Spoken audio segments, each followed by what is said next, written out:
Gunline, gunline, gunline. What's going on, everybody? It's Fire Mission coming down. It's your host, Lopez, from On The Gunline podcast, where we shoot the shit like we did in the past out in the field. Today is a very special day for me here. I get to pop my cherry like a virgin. I got a guest on here who we were in the same MOS. You were at 13 Bravo, I believe, right? Yes, 13 Bravo. All right. And I've never met this cat, and artillery is a small-ass world, but he knows my old chief, Sergeant Juarez. And, well, we're going to go ahead and get into that a little bit more. Let me just get this intro out of the way. So I'd like to welcome over here our guest. His name is Alan Silva. He is a coach slash mentor slash jack of all trades. Master of none, maybe. I'm not sure. Yeah. But with that being said, thank you for being here with us today. Just one more thing before I do. Thank you all for listening to the midweek memo. We've been getting a lot of reactions on that, as well as for the shoot the shit that I did with Diaz. Thanks a lot for listening, and keep on coming on with y'all questions for us. So with that being said, welcome, Mr. Alan Silva. How you doing today? Hey, how's it going? It's a pleasure being here on your podcast. I appreciate you being here. I'm a big fan. I like the way you get on here. You talk some shit. It reminds me of all the 13 Bravos and how we used to do it back in the day. Because, Yes, sir. when I came in 1990, they used to take you to the wood line. Yes, You sir. act up. So you had to be ready to fight. Goddamn right. The funny thing you brought that up. I mean, I'm sure we'll get into that here in a second. As far as like I remember hearing the story of the bathroom incident. Oh, yeah. In your podcast. For the listeners that don't know, Coach Silva here, he has his own podcast called Coach Silva, right? Yeah, the Coach Silva podcast. All right, cool. We'll definitely delve into that as well. But for those of us who don't know you, including myself, who is Alan Silva? What's your story? Well, the story is, I'm from a small town in Connecticut, Waterbury, Connecticut, 80s baby. Grew up doing all the crack and all that stuff going on in the neighborhoods. And, I just wasn't ready to go to college. I wasn't waiting, I went, but I majored in playing spades. So, that didn't sit well with the professors. So I don't even know if I had a grade. And then, I went back home, and my dad was like, you got to do something. You can't stay here. Mm-hmm. My brother was in the military, and I said, fuck it. He's in Germany. And I walked in the recruiting station, and I said, hey, I don't give a damn what the job is. I just got to go to Germany. Oh, and they was like, oh, okay, cool. So, I went to Germany, was stationed a lot of different places, a 26-year career. Thank you for your service. Four was under protest. Okay, because they don't have to let you retire. People think once you get to 20, you just put your paperwork and retire. Mm-hmm. I'm a prime example that shit didn't happen. Oh, word? I was in an assignment, and they were like, nah, bro. Oh, so it's just a request to retire. It's a request. Retirement's actually a privilege unless you reach RCP. Oh, damn. Now, if you reach RCP, they have to let you go ahead and retire. Right. But at 20, if your RCP is past 20, they can keep you depending on the assignment. So, damn. I ended up in this area, and it just worked out. I mean, 13 Bravo, I hit Germany. When I hit Germany, the drill, Desert Storm had just kicked off. And the drill sergeants was like, look, your ass is going to Germany, so you ain't got to worry about going to Desert Storm, Desert Shield, because they're only taking soldiers from the States. They were some lying motherfuckers. Got them, coach. They was them drill sergeants lying their ass off. I got there, the sergeant major gave me $400, and he said, go buy some personal hygiene, because we supposed to went to the desert 3 days ago. Oh, damn. Yes. And then this brother first song gonna tell me, well, if you don't want to go, we'll just put you in jail, and then we'll kick you out when we get back. Damn. Prime example of the fucking cadence: go to war or go to jail. Right, go to war, or go to jail. I was like, what the fuck? But I thought about it. He said, you got tonight to think about it. I thought about it, and I said, fuck it. I met a battle buddy. I said, fuck it, we'll go. Right. Did the Desert Storm thing. brand new private. I didn't even have rank on my collar. Oh, damn. You know, people was like, "Damn, did you get busted? What the fuck?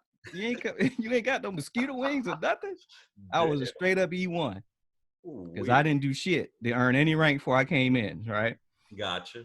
And then from there, I went to Fort Bragg. And, you know, only reason I ended up Bragg, the unit deactivated. And on my, you know, I had family in North Carolina, so I put down Fort Bragg as my, you know, favorite duty station that I want to go to. So that's Okay. where they sent me. Nice. Hit Fort Bragg, and then I just got caught up in the Fort Bragg loop. Oh, word. Now, did you Oh end up yeah. jumping out of planes while you were there? I was doing that. I was doing all kinds of shit, man. This was the 90s. There was no gates Ah, on okay. the base. You know, the hose drove in. Yes, sir. Well, Barracks park. we called it the Stallions. We see a car full of hair. Yeah. We're like, yeah, the ladies coming. It's payday. They coming. They already know.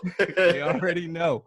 Gates were open, you know, and I was thrust into the world of 119ers, 198s.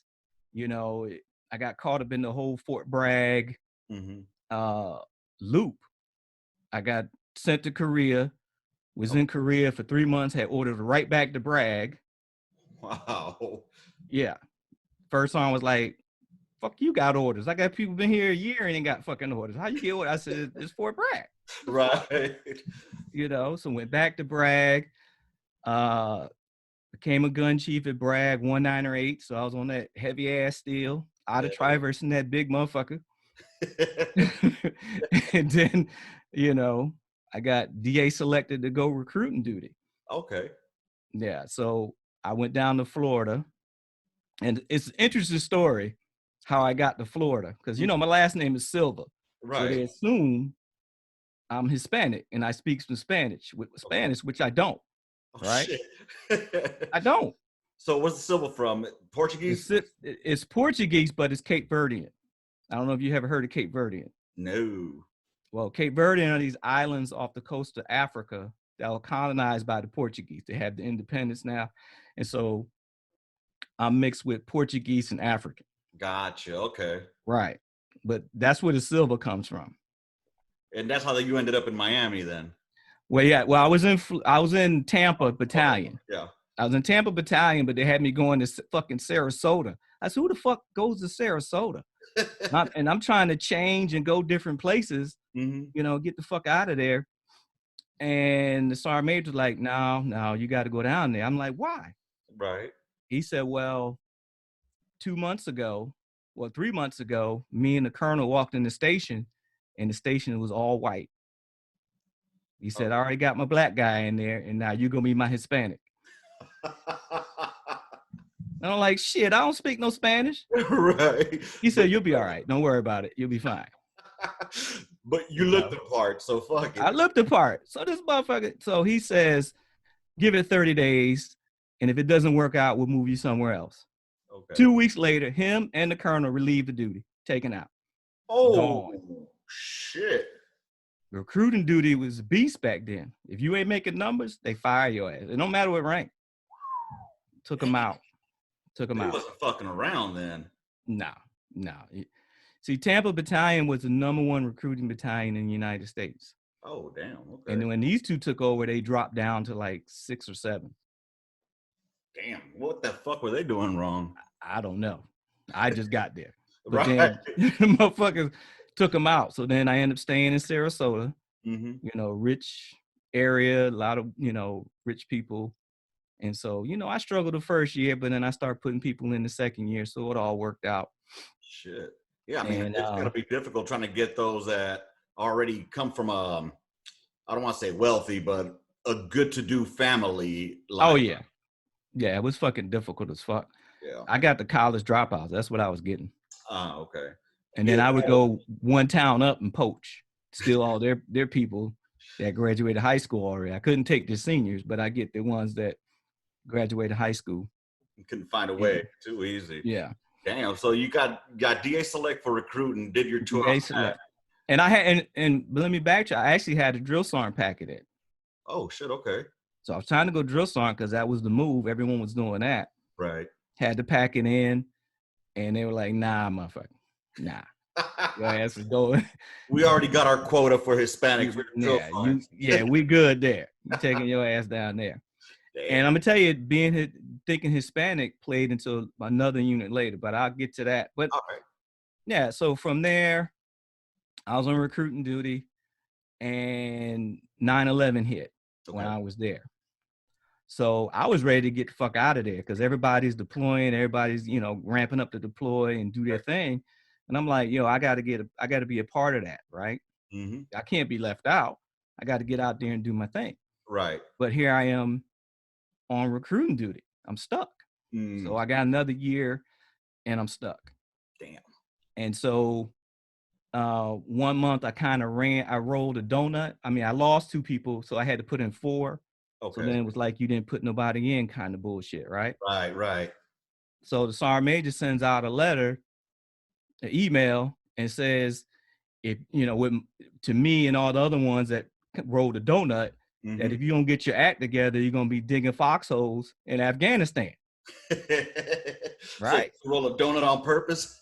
Yeah. So I emailed them back and said, "Hey, how soon can you get me there?" Hell yeah. And they were like, "Yo, something wrong with him." The first sergeant called me. It's like, "You don't respond to him." I said, "Well, tell him don't email me." Right? Don't promise me a good time and not don't email me. What the fuck? So then, after that happened, they had this thing where if you had been out there over 2 years, they was going to allow you to get out of there. Okay. So I volunteered. I got out of there. And it's a good thing I did because as soon as I left, about 6 months later, they locked everybody in. No one could go anywhere. So I had buddies that were there another 2-3 years. Oh, hell nah. Yeah, so I got it just in time. Yeah, you did. So what unit did you end up going to afterwards? You go to Bragg again? I tried. Well, that's the thing. I called. I said, "Hey, I'm trying to go back to Bragg." They was like, "No." I said, "What the fuck you mean, no?" I said, "This is Fort Bragg?" He said, "No, man. So I got no room for you at Bragg." Oh, word. I said, "Nah, you bullshitting. You bullshitting." He said, "No, I'm serious." He said, "The only place you can go is," he said, "You got 3 choices." I said, "What the fuck are my 3 choices?" He said, "Hawaii, Hawaii, Hawaii." That doesn't sound too bad, though. Yeah, but so I'm like, "When they leaving?" He said, "I can't talk about that over the phone." Oh, damn. Okay. So they plussing up to leave. Okay. You know what I'm saying? So I'm like, fine. I get to Hawaii.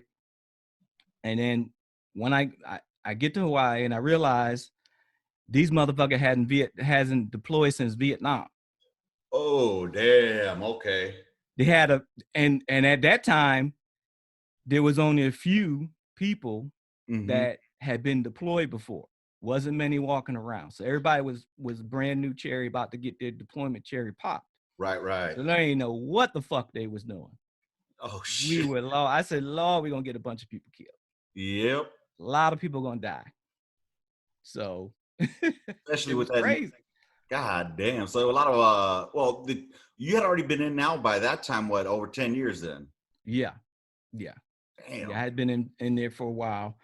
I was actually E6 promotable at the time. I actually made it when I got there. So I was E6 promotable. And they put me in, it was Fox Battery, 7th Artillery. Because they had 2 119ers and they had a 198. They put me in Fox Battery. And when I got there, the first one was like, he said, "I'm a little confused because you're E6 promotable." I'm like, "Fuck are you confused about? What's the problem?" He said, "Well, this is what's called a separate." It was a separate battery, right? Okay. A separate battery is like a mini battalion. Okay. So they had cooks, they had mechanics, they had like a S4 supply. There was a functioning battalion, mini battalion on their own, medics, everything. Okay. And in order to be there, to be like the first sergeant, it had to be your second time as the first sergeant. Orale, okay. Be the commander, it had to be your second command. Platoon sergeants, it had to be E7s. Most platoon sergeants had been platoon sergeants somewhere else. So everyone was handpicked. Right. And they were shocked, like, this dude ain't even pinned on E7 yet. The fuck is he But you doing had here? that combat patch from the first deployment, though. I did, but that wasn't it. It was that last name, Silva. Cal Goat. It was that fucking last name. Yes, sir. So first I said, I'm gonna look into this. Come back. Well, you here because they need more Hispanics in this unit. I said, I don't speak no damn Spanish. God damn it, I ain't Hispanic. My last name is, but I ain't. Yeah. So it was all good. You know, we deployed, came back, and then I got assigned to Fort Sill. Ah, okay. Yeah, I got assigned to Fort Sill. Didn't want to go. But the Fort Sill thing, you know, it's kind of a loop where they get you to, because I was at Sill and I took over a platoon and we were training privates and all this other stuff, and I had a platoon that would train the privates and all that stuff. Okay. And it was like, for me, it was where careers go to end. You know what I'm saying? I was like, what the fuck? So I was trying to get out of there. Huh? What years were you in SIL? Or the first time you went to SIL? Oh shit, this was 2000, I think 2005, 2006, one of those years. Okay. Yeah. And I was there, I wasn't even there a little over a year, and I said, man, fuck this. I gotta go. Man, this is where careers go to die, you know? So was it like an AIT instructor slot or? Well, then, yeah, well, it wasn't really, they didn't have AIT instructors like they do now. Right. Yeah, these motherfuckers get badges and I'm an AIT instructor, all this other bullshit, go to school. No, it was just, you know, you got section chiefs and the privates were on the gun line. Okay. Because I went through OSUD back in 2004.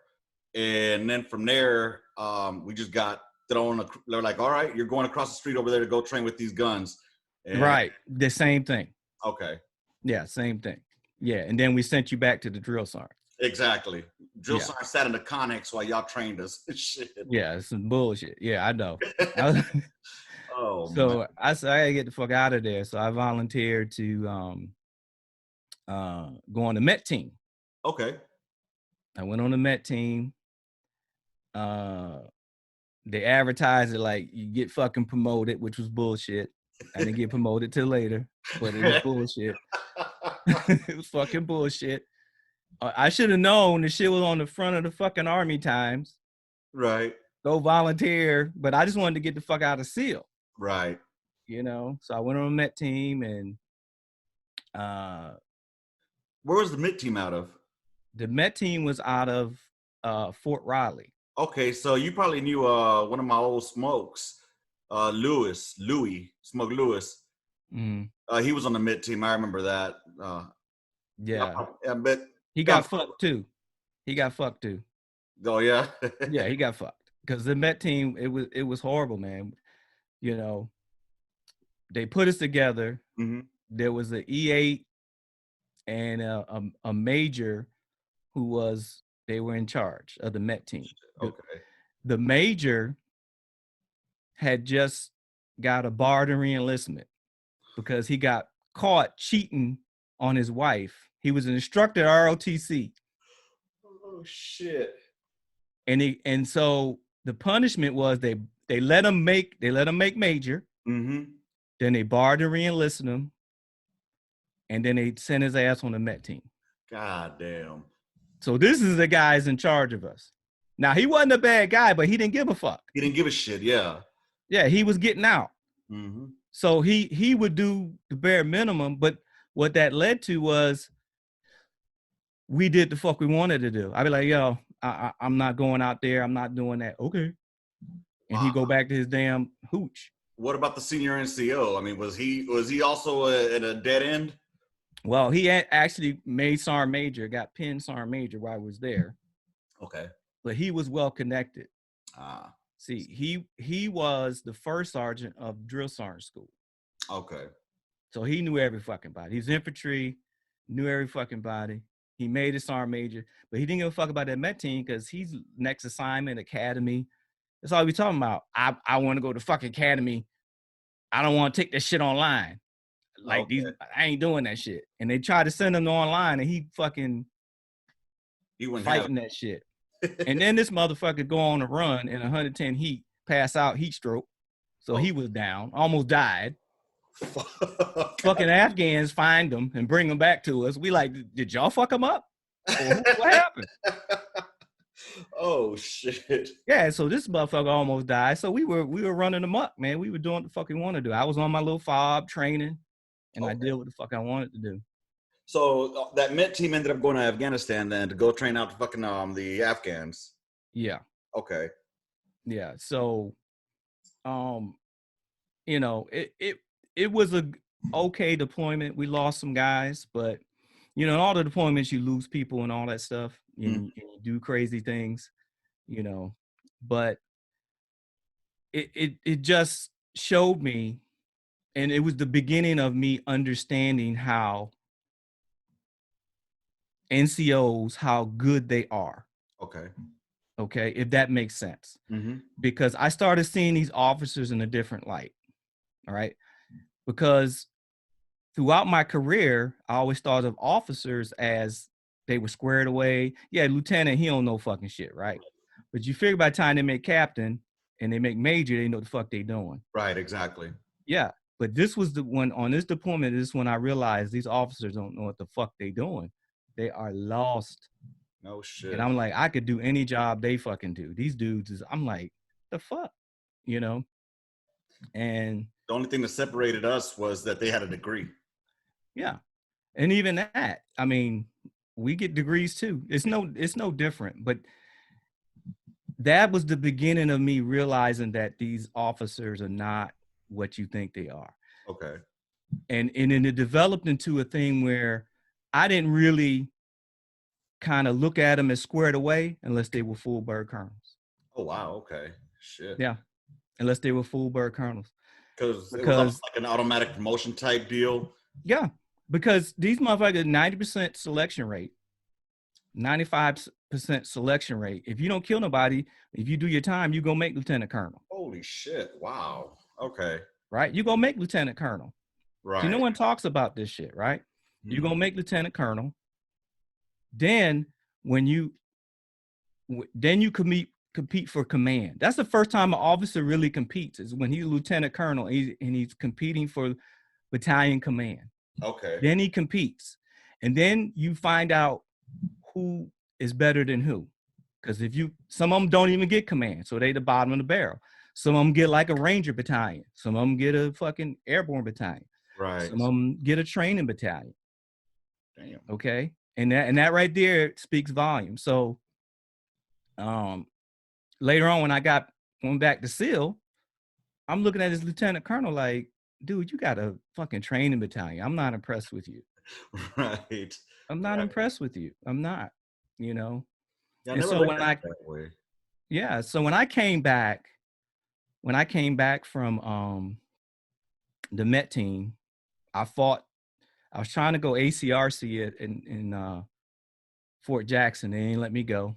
Okay. Sent me to SEAL. Nothing I could do. Damn. Went back to SEAL, and it was fucking horrible. So this time they put me on the other side of the track. So I had a platoon, and they were training the officers, right? Okay. But I was a problem child because I came from an environment where I had no supervision. So I didn't understand how things work anymore. If there was something I needed to do, I fucking did it. Right. I'm at battalion doing this. And the first time I'm like, the fuck are you doing? You supposed to let me know. And then, what the fuck you talking about? First one, I got this shit. Go back to your fucking office. And he's like, who is this crazy motherfucker? You know? Right. It was fucking crazy. So it was a mess. And I realized that I had outgrown the position. Okay. You know, and plus I was suffering PTSD. Right. At the same time. So I wasn't even all there, you know? And so I remember one day I just walked in and I told the first one, I said, you know what? I can't do this shit no more. Y'all got to move me. You got to do something. Mm-hmm. He was like, okay, come on with me. We're going to see the sergeant major. So I go in to see Sergeant Major, and the Sergeant Major said, "What's the problem?" I said, "I don't want to do this shit no more. I want to get the fuck up out of here. I Right. need to do something fucking different." Right? Sergeant Major said, "Look, this is what we're gonna do. We're gonna put you on 2 weeks leave. Mm-hmm. Okay, put you on 2 weeks leave, and when you come back, we'll talk about it." Right. And I was like, "Fine, fuck it. I get 2 weeks leave. Fuck it, that's fine." So I go back to fill out the paperwork. First, I said, "No, don't worry about it. Just go home. Come back in 2 weeks." Right. And I was like, "Okay, whatever." So I went home, came back. First one was like, "You good now?" I said, "What are you talking about?" He said, you were fucking crazy, you Right. know." Oh, okay. Yeah.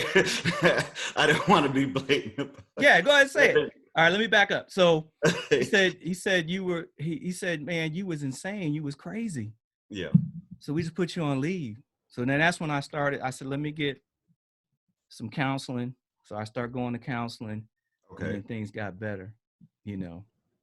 What years were you were on the side working with the LTs? That was 2000. I think I got there 2007, Okay. 7, 8, and 9ish. Okay. Yeah, 7, 8, 9ish, around that time. I'm just saying because you guys sent us this one LT that was lost in the fucking Oh, sauce. they all lost. They all lost.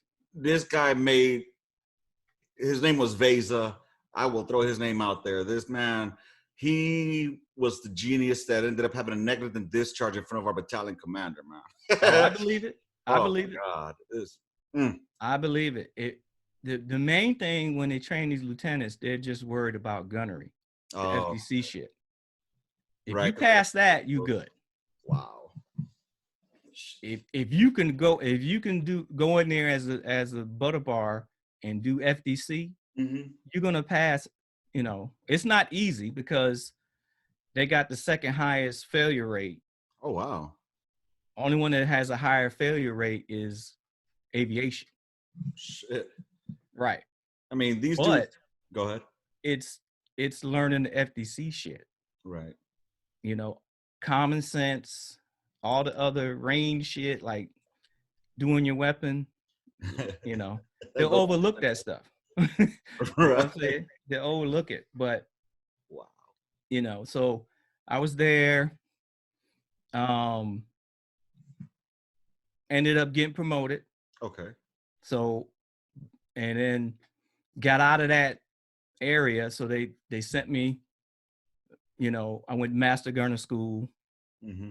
learned all that stuff. So the one thing about when I was at Fort Sill, I fucking got trained Right. on the artillery. So when it Okay. came to the circles and the guns and all that stuff, I knew all this stuff. I could pitch them, talk about them. I think the one that I knew the least amount about was the Palantir. Oh, okay. See, that was my baby Yeah, right there. yeah. I knew that That's paladin. the least one I worked on was the Paladin, but 777, 119ers, all the other guns, you know. And then I was one of the first, I think I was I was the third class of the Master Gunner School when they started it Oh, wow. Okay. at Fort Sill. And I knew all the guys at the school, Right. You know what the trip so is? It's almost like the lost art nowadays, though. Like the way you're speaking about it, as far as like being able to pitch the piece, or yeah, speak the knowledge that you would want to have on that on the gun itself. It's lost art. I mean, yeah, it is. and I saw that coming up through the ranks as well. Going to the boards, it was just regurgitating what's on the fucking Right, on the questions versus all right, tell me about the gun. How do you get laid? Talk to me about min QE. How do you get right, exos min QE and shit like that? That right. should be what they used base to promote people. But now all you got to do is no AR and FMs. Yeah. Well, see, I was fortunate because I was light most of my career, so you had to know those things, Mm-hmm. the circle and all that stuff. And and when I got to SEAL, I got around some good guys that knew artillery, and they Okay. took me under their wings. And then it got to the point where, I mean, I was real good at artillery and all that stuff. And then You know, one time the master gunner, the whole master gunner team was gone. They were at some base doing something, Mm-hmm. and we had an inboard explosion. So the brigade commander sends me over there to help with the investigation. Right. You know, come to find out, the motherfuckers fired around without a fuse. You know, stupid shit. Oh shit. Where Yeah, was that at? fired. Still? This was at Fort Sill. Oh shit. Yeah, this was at Fort Sill. When I got there my second time, and I was a platoon sergeant, Mm-hmm. my platoon was the only one out of that whole 428 brigade that didn't fire out. The only one, That's crazy. because they were taking these guys that were coming for a so-called break at SEAL from deployment, and these Right. guys had never been chiefs before. They might have been gunners on Paladins and all this Mm-hmm. stuff, and they run them real quick, and now they shooting 119ers, they're shooting Paladins, they're shooting 777s, and these guys ain't trained, they ain't ready. Yeah. And that 119er get you if you No. don't know what you're doing. Oh yeah. You know, it's funny you say that. I spent my first 6 years on the Paladin. And, Right. you know, I enjoyed that Cadillac. But from there, because I wasn't to Hood, I went to Korea, I went to Stewart, all Mm-hmm. mechanized. And Right. then I got orders to go to Carson. Right. And I saw 277, which was my first unit. I was like, oh shit, okay, still Paladin. Nope. As soon as I got there, 119er, baby. Oh, so you And, know. oh yeah. That's when I learned real artillery. Not to take this away, but unless you Yeah. know how to fucking shoot the graded, you ain't artillery, chief. I Yeah. tell you, I was lost in the sauce when I saw them putting up the azimuth markers. And I'm like, why the hell are they putting those markers up right there? Yeah. Like, what the fuck are those? And Yeah. I was Yeah. completely lost. And Yeah. luckily, you know, they had some really good chiefs. And Right. you got to be humble is one thing I've learned is you have to be Yes. humble. And sometimes that E4 will teach you something. I was an Yes. E6 and I was like, man, Yes. fuck it. I got to humble myself because I need to learn my job. Yeah, definitely. I've been humbled a bunch of times, you know, because I was coming off recruiting duty. I didn't know shit. Really, I didn't remember anything. I Right. humbled myself, say, hey, I got the 6-pack. Let's go to the motor pool. Right. So they took me down there and I got trained up, you know, but it's been a crazy ride, the artillery and all the other stuff, How did that you set know. you up for your experiences coming out and like to the position where you're at now as a coach? Like, how did you end up doing that? Well, If you don't what mind me. Yeah, no problem. Well, what happened was, you know, I did a lot of dumb shit. And I had good people there that could help me out, that mentored me, that pulled me to the side. When I was that young E5 that got promoted to E5 to Mm-hmm. sergeant, and I went ballistic on them soldiers, making them drop, telling them, at ease your mouth, at ease your fucking mouth. And I Right. had a staff sergeant pull me to the side, said, look, dude, the command is at ease. It ain't at ease your fucking mouth. At ease, shut the fuck up. It ain't that. He said, you better get your shit together because them soldiers gonna get together and catch you off post and beat your ass. Right. You know? So I had somebody that reeled my crazy ass in. And over the years, through the mistakes and the different experiences, I learned a lot. So I had great mentors as I was moving up in life and artillery. Okay. And then by the time I got to Hawaii, that's when I really started mentoring people and telling people like, hey, I was like you. I was a young gunslinger. Yeah, I was like you, but hey, this commander don't play that gunslinging shit. So make sure your shit is lined up. I Right. said, another unit and they let you roll like that, you can. But hey, but here, tighten up your shot group, this and that.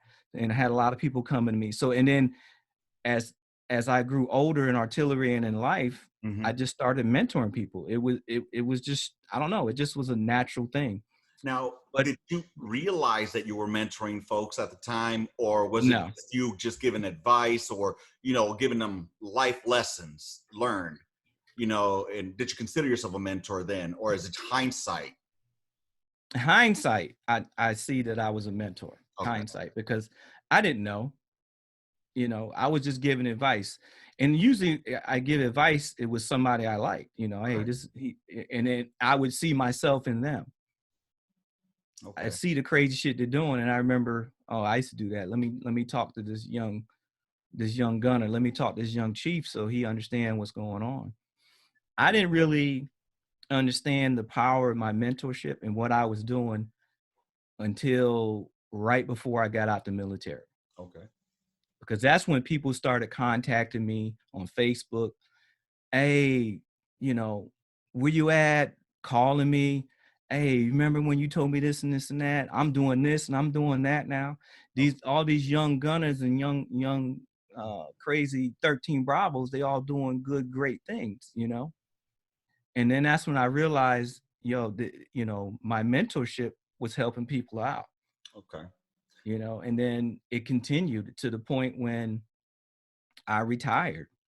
When I retired, everyone I would talk to and meet, I would always mentor and all this stuff. And, you know, and I didn't, I still was doing it, but I didn't think about a podcast or anything, Mm-hmm. because I went right before I got out of the military, I went through a divorce, Oh, okay. right? That's a tough As one. I was retiring. Oh, And shit. then, yeah, tell me about it. Mm. That's another story. Mm-hmm. But met my girlfriend that I have now. We've been together 4 years. Oh, And she okay. was like, look, you need to do a podcast. You need to do something because you're always giving great advice. You're always mentoring people. And then that's when I really started paying attention, you know, Right. like I would meet somebody, don't even know them. We get to talking and I'm mentoring. I'm like, what the fuck? And then I start thinking, yo, is this what I'm meant to do? Is this Right. what I am? Because everyone's like, what's your purpose? Right. And I realized my purpose was to help people, you know. Now, did you have a mentor when you think about it in hindsight? Did you have like a specific person that you would have considered a mentor as you were coming up? Yes. But see, my mentors were more lateral. I had two good buddies, you know, and I would always call them and bounce things off of them. Okay. And we would always talk. And one of them was my last podcast. Yeah. And Okay. we would bounce stuff off each other. And, now over the years, you get mentors like sergeant majors or whoever, but then you lose contact. So Right. it was people of rank that along the way I would get mentored by them. But it's been a really eye-opening experience for me. And then but let me tell you, my last deployment. Yeah. Okay, I was at Fort Sill, and I'm like, I got to get out of Fort Sill. I've been here too long, right? Right. Right. So I had an assignment to go to Campbell. Well, no, I had assignment to go to Vicenza, Italy. Oh, nice. Canceled. Oh. Brigade commander canceled it. Got orders for a unit deploying at Campbell. Mm-hmm. Take over battery, deploy at Campbell. Cancel. And I'm like, the fuck is going on? Mm-hmm. I said, this is bullshit, right? Right. So then got orders to brag. I said, oh, go back to brag, Yeah. Yeah. Right? Yeah. Talking to Brant, he said, yeah, I got your assignments in, it's locked. You're good to go. 2 hours later, I go down the street to the PX, Mm-hmm. walking in the PX, and the brigade sergeant major and two other sergeant majors walking out. This motherfucker sees me and says, hey, don't worry about them orders to brag. I already canceled them. Oh my God. What the fuck? Next thing I know, I got the other sergeant majors holding me because I'm trying to whoop his motherfucking ass. I can see justified. I remember I had my hands on his neck. That's about all I remember because you lose it, right? Yeah. Oh yeah. Oh, I got you now. I said, man, fuck you. Yeah. God damn. I filed an IG complaint on him. Mm-hmm. I didn't find out till years later when I got at the Pentagon. Mm-hmm. Okay, this motherfucker, what he was doing, I thought Branch was fucked up, right? Right. Right. He was having his S1 re-arrive me. Shit. So when Branch would look down, Branch is like, you just got there. Right. You feel me? Yep. So when I called Branch, it's like, dude, you just got there. You've been there 6 months. I said, Branch, you all fucked up. What are you talking about? Real. So didn't find out till later. Wow, man, that's some fucked up shit right there. Why was he Right. hating on you so much? I mean, shit. No, he wanted to keep me there. He was a fucking hoarder. He wanted to keep his good people. Right. Okay. And I wasn't the only one. He was doing that shit to sergeant majors. And then come to find out, he was already picked for the top field artillery sergeant major job. Damn. He got that job. That's why they were listening to this motherfucker. Wow. And when I found out he got that job, it all made sense. It all made sense. Still, man, that's some fucked up shit. That causes an ass whooping on the streets. Yeah. Yeah. So then Branch was like, look, he my boss, but I'm gonna put you on an assignment. I said, I can put you on an assignment that's gonna take a 2-star to get you off of. Ooh. Okay. I said, what fucking assignment is this? Mm-hmm. It's called APAC Hands. What is that now? I said, what the fuck is APAC Hands? Right. He said, this is what's gonna happen. We're gonna you sign up, you go to DC for 6 months, you're gonna learn a language, and then you're gonna deploy to Afghanistan, and you'll be working in the ministries in Afghanistan. Oh, word. Right? Okay. And in my mind, I'm like, fuck it. I'm getting out of here. I'm gonna do a special assignment. Mm-hmm. And I said to myself, I was like, when I come out to deployment, I'm gonna pick where the fuck I want to go, right? Right. Still in the mindset that I'm trying to get promoted, do the right thing. Right. So he finds out nothing he can do. Okay. He tried, but he found out he couldn't do nothing because he had to convince a 2-star to can't, Right. But this was a joint staff program. Okay. So it wasn't Army staff. This was from the joint staff. So they had people from all branches. All branches. Yeah. All branches. So they couldn't fuck with it. And what was crazy, the brigade had to pay for me to go out their money and get reimbursed from the joint staff. Damn. So they had to pay $35,000 for me to go. Ooh-wee. And the brigade commander, he calls me and says, you ain't fucking going. I'm not spending that money. I said, okay. Talk to that 2-star. Yeah. So I called the people at the joint staff. It was a warrant officer 5. I said, hey, said I ain't coming. He said, no problem. I got it. Next day, that colonel called me and said, yeah, we got the money. You going. He said, I didn't understand how things work. I said, yeah, you got that call, motherfucker. Yeah, exactly. It ain't from the graces of your heart that you're doing this. Yeah. Damn. And so I went. I was in Roslyn, and this was when the earthquake hit the DC, North Carolina area. I forget what year that was. It was like 2010, 2011, something like that. Oh, shit. Yeah, there was an earthquake. I remember that because the building shook. So I went, learned the language. Mm-hmm. Okay. And this turned out to be a great deployment for 2 reasons. Because number one, I learned the language. I show up in Afghanistan, and this guy, he's in civilian clothes with a beard. He's like, yo, you Silva? I said, yeah. He said, yeah, come on with me. You're going to be working with us. Oh, shit, okay. I said, okay. He said, yeah, just you find your civilian clothes, start growing your beard. I was like, oh, shit.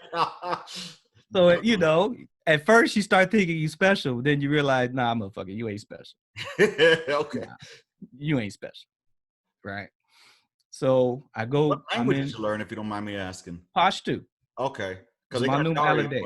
It's my new malade. That's about all I remember from that shit. So I tell you my name and shit. I mean, I didn't learn like proficient. 6 months you ain't gonna learn. Right. I was in the short bus class. That's what I call it. me and his Air Force colonel. Oh shit. Yeah, we was in the Pashto short bus class. And my instructor was Ludin, who had been kidnapped in Pakistan when he was an Afghan reporter. So we had all kinds of shit. We had all kinds of shit going on, Yeah. And so I went out there. I was civilian clothes, and I was working in the ministries. And they took me. It was a 2-star in FUOPS that was running the program. Okay. And the 2-star, I knew him. I knew him from Bragg, right? He was my brigade commander at Bragg. Okay. He's like, okay, yeah, Silva. He said, yeah, you're the Silva. I thought you was the one. He said, you're going to be on this team. And on the team was all lieutenant colonels and majors. I was the only enlisted. Holy shit. Okay. Right? He says, what we're going to do, we're going to make you a civilian. He said, when we set up your email, it's going to say civilian. Oh, damn. Right. He said, because you're going to be traveling circles that if they know your rank, that you're enlisted, okay, you're not going to get anywhere. Okay, got you. He said, you're not going to get anywhere. Okay. I said, okay. So I started working what's called the reintegration program and working behind the scenes, and they were trying to get insurgents to turn themselves in and talking to the Taliban and all that other shit. I didn't have any direct contact with the Taliban, but I worked with the people that would. I was kind of like in the background. So it was a really good deployment. That's some secret squirrel type shit that you were working on right there. Yeah, but I mean, I wasn't special forces, none of that bullshit. Oh. Yeah, you know, you could have done it too. It was a good assignment. 13 Bravo world though, to be doing something high speed like that. But see, that's what I'm talking about. We are prepared as 13 Bravo. We could do any fucking thing. I walked in there and did it. If you had walked in there, you'd have done it too. You would adapt it. You would have done it. Yes, sir. And that was the beginning of me understanding, because I was working with State Department. I was in 2-star meetings, 4-star meetings. General Allen was over there. I was in meetings with General Allen, briefing General Allen on this shit and that shit. Damn. You know, they all thought I was civilian. They gave me respect. It was great. You know, except one time I'm in RCE's headquarters, and this general, he was a 1-star. He said, "Oh, I know who you are." I said, "Okay." He said, "You've been lying to us. You ain't no civilian, blah, blah, blah." Oh, shit. And I said, "Well," I said, "that's true." I said, "However, you know, Major General Shields, he the one told me, he said, oh, Shields. Oh, I know Shields. We was in the academy together. Oh, don't worry about it. You good." Oh, shit. They knew each other. Right on. So he said, "Okay, I'll keep your secret. No problem." Damn. You know, I wasn't keeping a secret. If someone asked me, you know, I told them. Oh, okay. Word. Yeah. It wasn't like he on the emails and stuff like that. He said, keep it a secret. But, you know, when I was down at the bottom level, you know, begging for rides where I needed to go. Yeah. I tell them who I was. I'm in security. I mean, I'm getting on a convoy with security guys, you know. Yeah. I gotta let them know, hey, I'm another shooter, right? Got you. Yeah, definitely. Yeah, so I'm not no civilian little poke you got to worry about. Yeah, right. I'm another shooter. They're like, "Oh, really?" I show them my ID. They're like, "Oh, okay, good. All right, you go ride over here." Yeah, right. All of a sudden, you're not a liability anymore. I'm not a liability. But on the same convoy, I'm working with State Department, USAID, DEA, I'm FBI. I'm working Department of Justice. I'm working with all these people. A lot of networking. A lot of networking. But the thing that I realized, it wasn't that difficult. It wasn't that hard. And here I am, enlisted, 13 Bravo, doing all this shit. And in my mind, I realized something clicked. I realized how special 13 Bravos are. So when I got back, you know, I had to go back to SEAL, clear, and go get stationed at the Pentagon. And when I got to SEAL, everyone I talked to, I told them, I said, "Dude, you know, you fighting to make first sergeant, you fighting to make sergeant major, you fighting to make E7. Man, fuck that shit. Get your education, get out, and do great things, because you just as good as these people. You just as good." Right. You know, you're just as good as these people. And that was the thing. See, and don't get me wrong, I love artillery, you know, Wolf Pussy. I love all that stuff, right? Yeah. But the problem that I have with it is they keep 13 Bravos under the mindset that that's all you are. You're a 13 Bravo. Right. And you're so much more. Oh, You're yeah. so much more.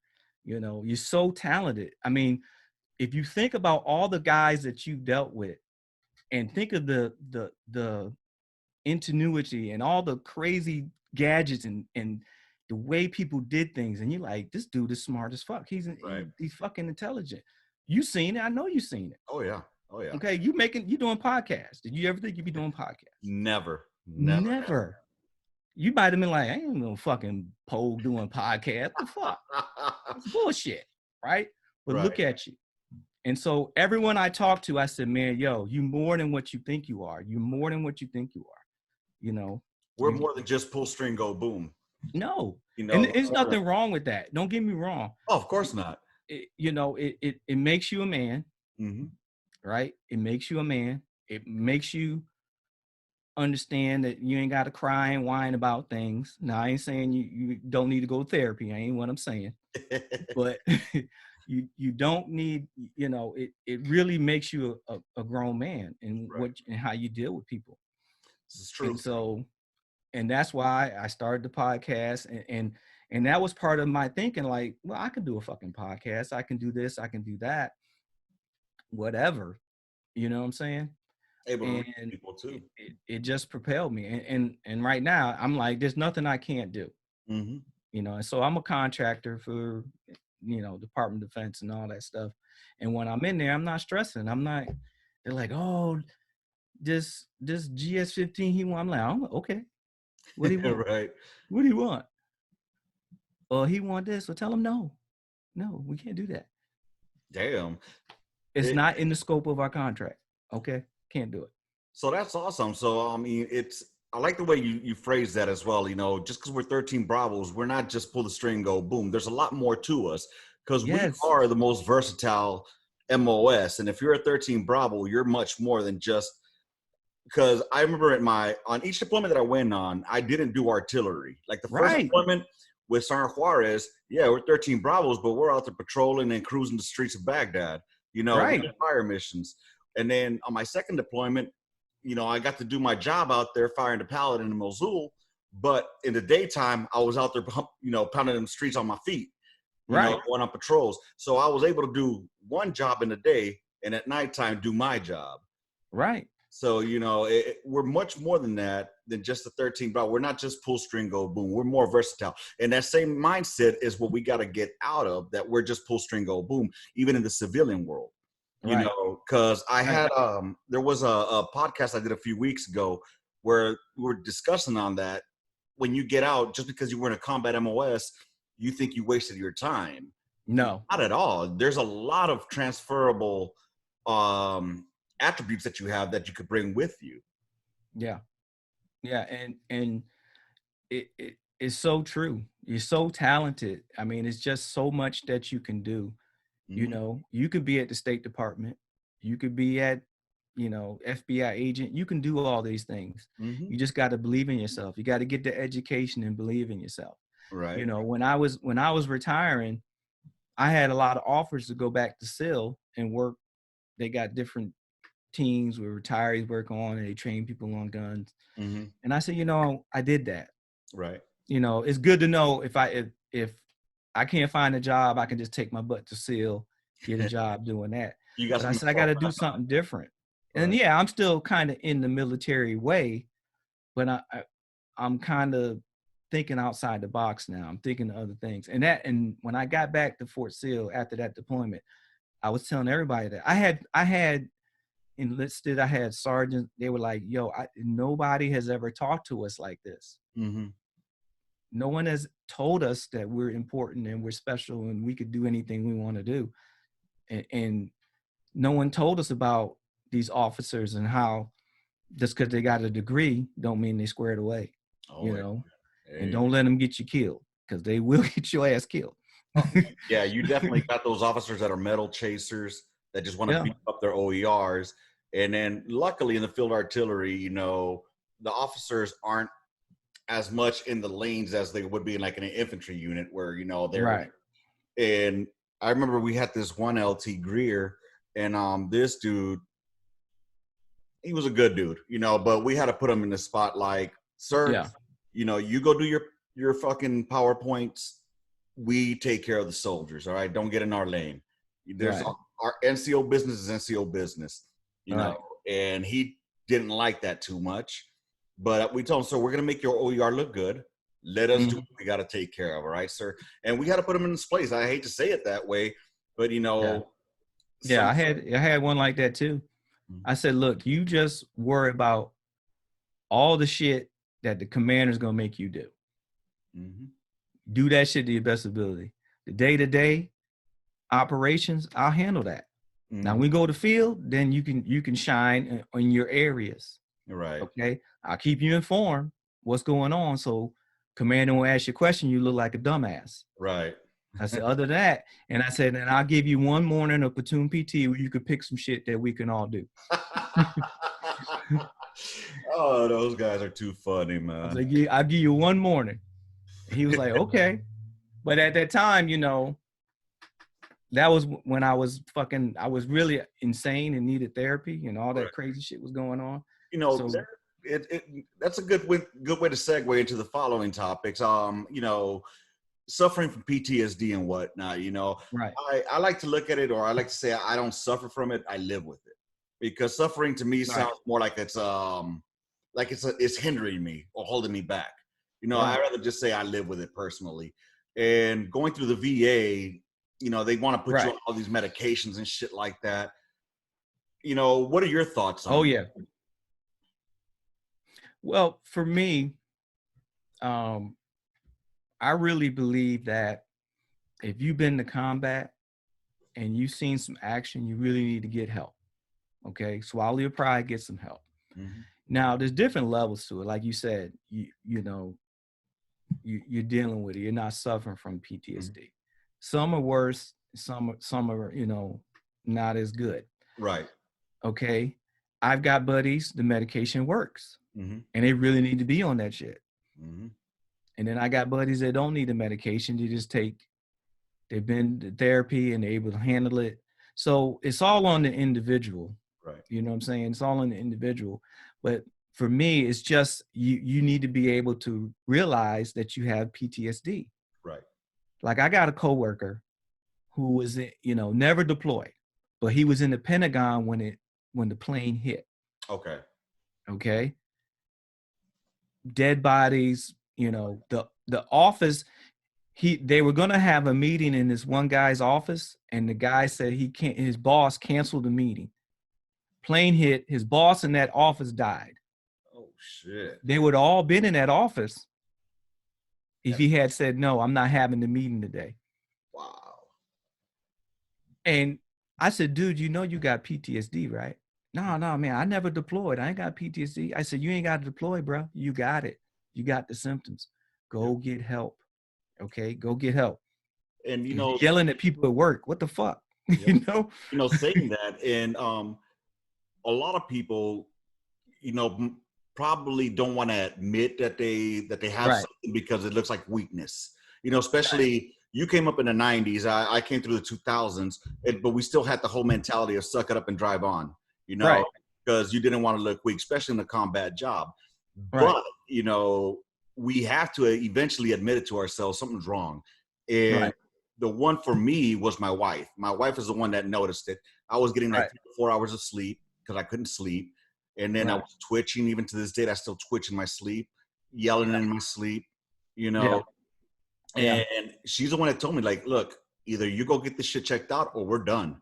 Right. And you had that support system, and that's good.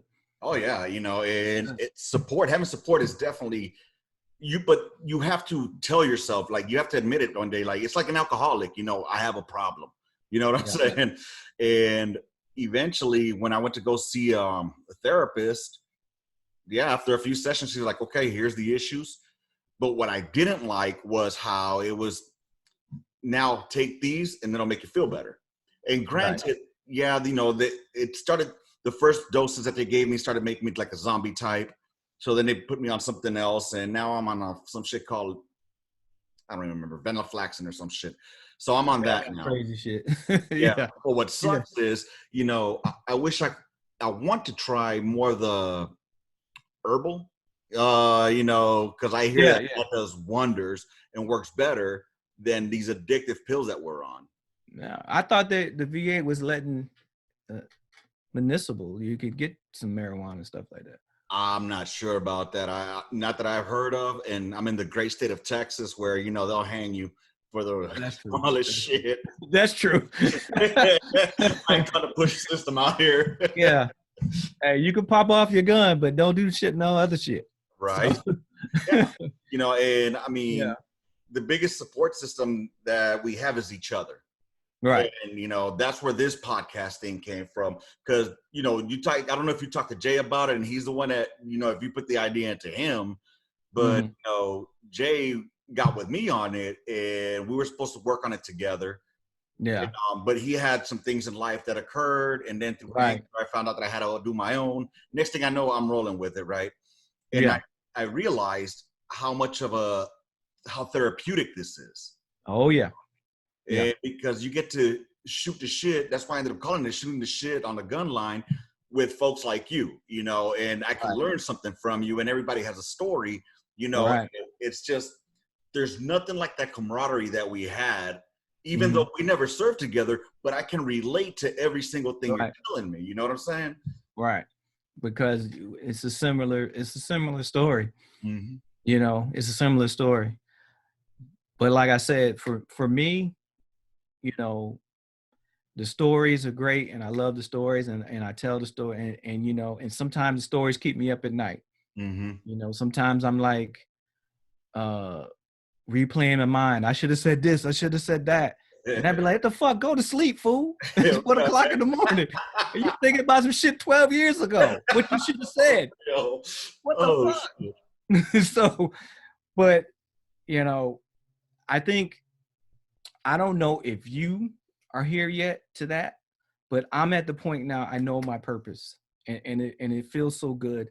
And I'm walking in a space where I know I just want to help people. I want to do podcasts, people I come in front of. And eventually, I'm gonna start putting stuff on YouTube, and I want to start, and I'm going to start, not want to, but I'm going to start a coaching. I'm gonna coach people, veterans, am I going to get paid? Yeah. Now, veterans, I'll coach veterans for free. Right. Right. And then regular civilians, I just, you're going to have to pay. I'm sorry. Yeah. But, I really believe that God has put me at this point where I am and put me through to help people. So it just feels good. So I just call on people listening and everyone out there, you got to try to find your purpose. Right. I mean, a lot of stuff has lifted off my shoulders now because I know what I'm supposed to be doing. Right. And the money will come. The money will come. And because that's why, if you listen to my podcast, I say, hey, I'm doing this just because I want to help. That's what I want to do, and Jay was one of those guys. I mean, I started putting it on Facebook. He went and listened, and he was like, yo, this is really good. It resonated with me, and he was texting me, and I was like, yo, why don't you be a guest? So he ended up being my first guest on my podcast.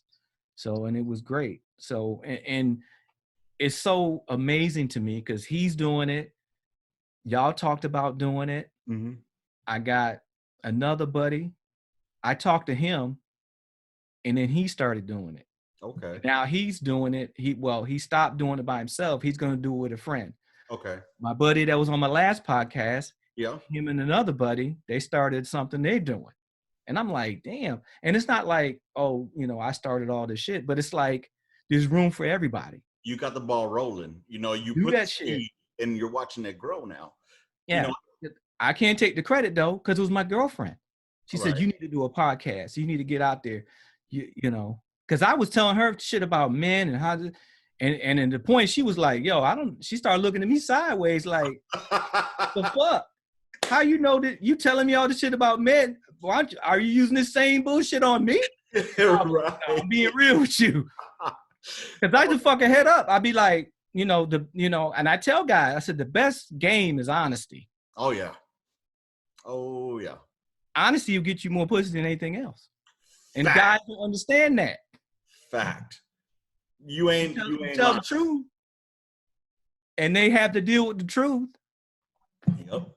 You that know, will get you further than lying. I tell you what, broads like it when you're more upfront with them from the get than Right. you try to bullshit them. If you go, let's say, you know, I'm not condoning cheating or anything, but if you go Right. up to a broad and just tell her, no, like, look, from the get, I'm not here to look for a relationship. I got one of those already. I just want to have a friend on the side. You know what I'm saying? Right. They're more inclined to be like, you know what? At least I know I ain't got to deal with no drama with this motherfucker. All right, bet. You know what I'm saying? Now, again, I'm Yeah. not condoning that. Yeah. Yeah. I understand. I understand. Just, And see, when I met my girlfriend, yeah. I said, hey, this is how I am. Mm-hmm. This is what I want in a relationship. And she said, well, that's good. This is what I want in a relationship. I said, well, that's good. And then we've been together 4 years now, There you and go. never had a really bad fight. Because the key is you can have different strengths, Mm-hmm. okay, but you got to be similar. That whole opposite attracts bullshit. Fuck out of here. Right. You gotta like the TV shows you watch. You gotta like the fucking TV shows she watch. Exactly. If not, you're just Okay? gonna have a glorified roommate. Yeah. If you like to watch fucking sports, she needs to be in the room watching sports with you and get into it. That's the type of woman you need. Yeah. Okay. If she taking her ass to the nail salon while you watching sports and shit like that, well, she gonna catch a detour. Right. Right. See what I'm saying? Mm-hmm. Now, of course, you want different strengths. You know, I'm a man. I got this. I can do this. She's a woman. She do this. You know, like my girlfriend is way more smart. You know, she's smarter than me. That's her strength. Okay, she's more accomplished than me. That's her strength, and I don't mess with that. Her success is my success, and and also all the women and all the dating and all the, oh my God, all the that I went through with women and divorce. I've been through all that shit. Any kind of relationship, swinging, anything you could think of when it comes to man and woman shit, I've done it. I have done it. So, and that's what makes you a great mentor. I think that's one of the signs of being a great mentor. And I've always thought about this, like, it was like in the old adage in the military, fuck up to right. up, And I mean, the only way you could know what the limits are by either fucking testing them or pushing them or crossing them. Right. How can I take advice from somebody who's never done? Yeah. And I think what really pisses me off about the military, and it was like that when I was getting out, you can't make a mistake now. Yeah. And it really pisses me off. Yep. And when I was a young buck, I was a specialist. These fucking sergeant majors would tell me I got busted twice. Mm-hmm. I made sergeant twice. Mm-hmm. They were fucking brigade sergeant majors. Right. I mean, at what point, I don't know when that happened. Again, I'm from a different era than military than you were. But yeah. I mean, shit. When did the military become a business versus a machine of lethality? When did we forget that? I think it became a business, or a corporation, I should say. It became more of a corporation. It became more of a corporation, I'll say, the year before deployments started. Okay. The year before 9/11. That's when it all changed. For some reason, it changed. You couldn't before that, you could make a mistake, And I remember a lot of NCOs and officers. I remember officers. Our commander got a DUI, and they were like, "Okay." It wasn't an automatic career killer. No. Well, he was drinking with the battalion commander. Oh, he was over his house. Who's gonna write that Gomar up? Yeah. Who gonna write that shit? So, yeah. But it turned into the, one mistake and you're out, and it's so wrong because people are young. They're young. They're gonna make mistakes. Mm-hmm. Okay, now if you kill somebody, yeah, if you fucking, you DUI and you run some people over, you kill some people, yeah, you got to be punished. Right. Yeah, you got to be punished. But in truth, reality, it's a double jeopardy, right? Because I remember when I first came in, if you got a DUI off post, it wouldn't affect your military career. Double jeopardy. Because it was double jeopardy. But now, they get you, unbecoming of a soldier or NCO, and They do all these things, and so you got to deal with the legal shit there. Right. Now, if you got a DUI on post, then they got you. Because I'm telling you, I remember it's like, oh yeah, DUI. I said, where'd he get it? Oh, it was downtown. It's like, oh shit, he good. He good. That motherfucker good. Shit. He'll be to work tomorrow. When it's Friday, he'll get bailed out on Monday. He'll be all right. See, but now they get you. I was speaking with a senior NCO recently. He's still active, and he was telling me how much has changed since we were both Bucks Arms. When the NCO Corps was still strong, and we looked out for Joes because that was our job. And we took care of them. Yeah, sometimes you have to turn a blind eye to certain things to make things happen for Joe, because Joe might not be a fucked up soldier. He just made a fucked up decision. Yeah. But it's not something we're going to kill his career for, but now, not anymore. Yeah. Everybody's out for themselves, from what it sounds like. So I'm going to tell you, I had this quick story. I had this soldier, Martinez. My first section, I was the chief. I took over. And when I took over, the chief was he was a 13 Bravo, but he had like 19 years in. Oh shit! Okay, damn. I don't know why he on the gun line. E6 on the gun line, chief now. And later on, when I had the power, I removed some chiefs that had like 19 years, get them off the gun. But he broke his foot, so they said, "Hey, we're gonna move him. Silva, you're gonna take over the section." And then first on command said, "Oh, by the way, you got Martinez in your section. We want to chapter him. Any little thing that he fucking does, you write him up." Damn. Right? Because we need a packet to get rid of his ass. I said, okay. I went down the motor pool, found Martinez. I said, look, do you want to be in the fucking Army? Yes, Sergeant. I said, well, you need to start acting like you need to be in the fucking Army. I said, they just told me to write up every little fucking thing you do and put your ass out. I said, so you say you want to be in the Army, you need to start acting like it. I said, if you act like it and you get trained and do what you're supposed to do, you're going to stay in the Army. I said, but if you a fuck up like they say, I'm going to write you up and get you up out of here. Right. Hey, Sergeant, the motherfucker was perfect. No problems out this guy. Damn. First one was like, what did you do to this guy? I said, leadership. Yep. Leadership. Do you know this guy went on? He's a fucking Warrant Officer 4 right now. No shit. That's fucking outstanding. That's awesome right there. Warrant Officer 4. When I hit Hawaii, I strolled in Hawaii, he was there in another battalion, and he made E6 when I was there. And then during the deployments, he put in a Warrant Officer pack. Nice. Yeah. See, sometimes all it takes is the right person to give him the right guidance. Outstanding. I mean, he was drill sergeant, all that shit. Oh, shit. He did all that shit. Outstanding. Made E7. He made E7 and got picked up and warrant at the same time. That's fucking badass. Awesome guy. Yes. And now, if I listened to them fuckers, I'd have kicked them out. And look what we'd have lost. And think of all the people he's mentored, he's helped. Exactly. You know exactly. So, yeah, fucking Martinez. And they thought this motherfucker, we were deployed to Hawaii, and I seen him, and he said, man, they think I'm on, because he blew up. He was lifting weights, and he got real big. Yeah. He said, man, they think I'm on fucking steroids. I said, are you on fucking steroids? You fucking huge as fuck. Your fucking neck. Oh, he recognized you. He said, no, I'm not. I said, well, you better not be. I said, because they're going to start testing you. So if you take some illegal shit, you better fucking stop. He said, no, man, I'm getting the protein powder. I'm working that. I said, okay, I'm just saying. I said, the fucking reason they think you're on steroids because you look like you're on steroids. You swole as fuck. Well, shit, the cool thing is that you probably did something that nobody else was doing, and that's taking the time to get this kid on the right track. Right. Taking the time instead of just being E6 and didn't give a fuck. Right. He didn't give a fuck.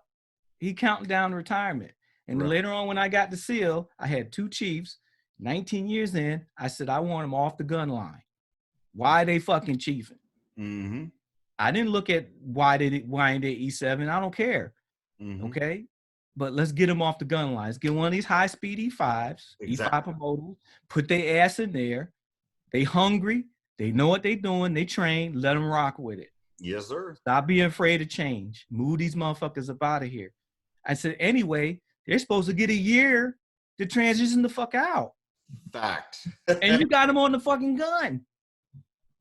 Shit. I said, you know, they go to IG and complain. They was like, okay, we'll move them. Fuck. Yeah. That was a great story to end on here, Coach. I do appreciate damn, how long we been, man? I know we've been talking forever. Ask me something. What else you want to talk about? Bro, we already gone an hour and 15 minutes. It has flown by. What I love about it is that we were all able to get something out of it. We learned about you, and I got some mentorship out of it, got some learning from you. Yeah, me too, what man. this opens up the door for is for a part 2 of Coach Silva coming on. Yeah, whenever, man, whenever. And I'm so proud of you, bro. I listen to your podcast and I'm so impressed and it motivates me. Like the other day, when we was talking, I was like, yo, how are you doing this stuff? Teach me. Teach me. I'm humble, right? Yeah. I'm humble. Like, this dude is on YouTube. I said, what the fuck? Yeah, man. I mean, and all it took was one spark, to get that fire going. And I'm like you said, I'm not doing this for the money because I got a 9-to-5. You know what I'm saying? And I'm doing this because I'm selfish, because in a way it's therapeutic for me. But I also know that there's somebody out there that might listen to this that could get something from this story. Right. Or, like, you know what? I can relate to that. And the midweek memos, that's just it's me and my boy Kowalski shooting the shit to get us out of that rat race of life. For at least for an hour. So I appreciate you being here. And no problem. Let the people know where can they find you. Well, you could hold on. Let me get my card. Yeah. So it's the Coach Silva podcast. You can find me on Apple, Google, Spotify. On IG, you can find me at Coach Silva Fox, and on Twitter, you can find me at Coach Silva Fox. And I have a Facebook page. It's Coach Silva Facebook page. You can go ahead and join up. And that's how you can reach me. I really appreciate all y'all that are listening, that got something out of this. I really appreciate it. But yeah, it's the Coach Silva podcast. And, my podcast is more of, I talk to people, but I'm just trying to help people. And I'm hoping that by talking about different subjects that someone can get out of it and that you can relate to it. So. Right on. We do appreciate you being here on the Gunline. I appreciate you too. And with that, any other shout outs you want to give out? No, I'm good. Just to Jay. Jay, he my dog. He's going through some things right now, so he's in my prayers. Yes, sir. Same here. He's in my prayers. And I like to shout out all those people out there that got to go to work. Yes. Right? All the people that ain't got a job, I'm going to shout out to them. I'm just blessed. Yes, I'm sir. blessed. I pray every day, and I'm humble, and I thank God every day for what I have, because it could be a lot worse. Oh yeah. There's a lot of people hurting right now. So I didn't think 2020 was gonna be fucked up. Oh yeah. There's a lot of folks out there wishing they had versus being grateful for what they got. Exactly. And we need to be happy that we have what we have versus it could always be worse. You know what I'm saying? Yeah. So I'm going to give a couple of shout outs here real quick, and then we'll go ahead and wrap this up. All right. So just a couple of shout outs out there to, let me pull out my shit here now. Hey, if it ain't written down, shit. Exactly. That's just going to blow my mind off. So quick shout outs out to givandals.com. That's my homeboy. He's military as well. And that's your place for satire attire, as I like to call it. And don't you take it from me, Urena. That's my shit. Satire attire or comical military shirts. So go check out givandals.com. And then as well as T-Shirt Boss, you can find him on Facebook. And there's no custom shirt design too difficult. And finally, most importantly, this goes out to one of my buddies, one of my friends, my family. It's going to be to his family, the Miller family. I want to shout out to Joe, Angie, Samaj, and Isabella. Thank you all for the support and the love that you guys provide me. And I do it for people like you all, and I do it for everybody. And thank you, Coach Silva, for being out here with us today. With that being said, it's been a great day. Listeners, if y'all have any questions, go ahead and reach out to me on thegunline@gmail.com. If you have any questions for Coach Silva, send them over to me at onthegunline@gmail.com. Or Coach Silva, do you have any email? Yeah, CoachSilva@gmail.com. Very good. Y'all can go ahead and reach us right there, man. I'll check y'all out at the midweek memo coming up with Kowalczyk next weekend. With that being said, end the mission, rounds complete, gun line out.